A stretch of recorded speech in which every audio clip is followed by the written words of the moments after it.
अस्सलाम वालेकुम दोस्तों, JMS से मैं हूं आपका मेज़बान शान मलिक। उम्मीद करता हूं कि आप लोग खुश होंगे। नाज़रीन, आज की इस वीडियो में मैं आपको बताऊंगा ट्रैक्टर से चलने वाले सीड प्लांटर के बारे में।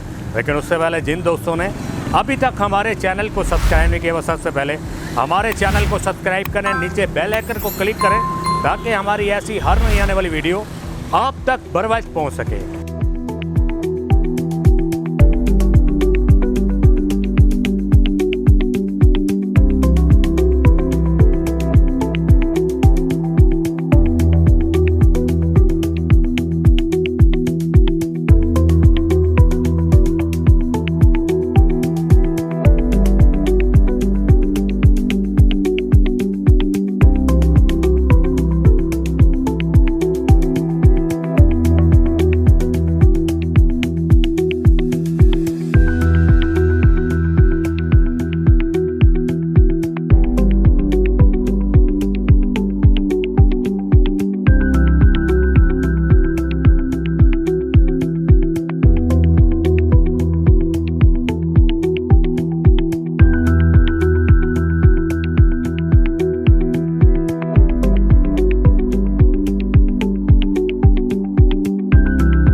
अभी हम यहाँ से बीज को चेक कर लेते हैं कि इसने बीज किस तरीके से लगाया।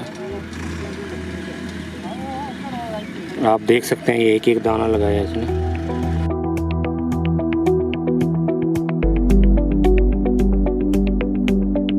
तो नाज़रीन, जैसा कि आप देख रहे हैं इसकी वर्किंग वीडियो, गुजरांवाला का इलाका है जहाँ पे मैंने ये मशीन डिलीवर की है और इस मेज़ प्लांटर के साथ हम मकई लगा रहे हैं और साथ में ये मशीन खाद भी लगा रही है। अगर आप इस मशीन को परचेज़ करना चाहते हैं तो अपनी स्क्रीन पे दिए गए नंबर पे कॉल करके आप हमसे रब्ता कर सकते हैं। हम पूरे पाकिस्तान में आपको कहीं भी डिलीवरी प्रोवाइड कर सकते हैं। मैं उम्मीद करता हूं कि मेरी तमाम वीडियो की तरह आपको ये वीडियो भी अच्छी लगी होगी। अगर कि वीडियो अच्छी लगी हो, लाइक करें, अपने दोस्तों के साथ ज़रूर शेयर करें। आपसे मुलाकात होगी नेक्स्ट वीडियो में। तब तक के लिए अपने मेज़बान शान मलिक को इजाज़त दीजिए। अल्लाह निगहबान।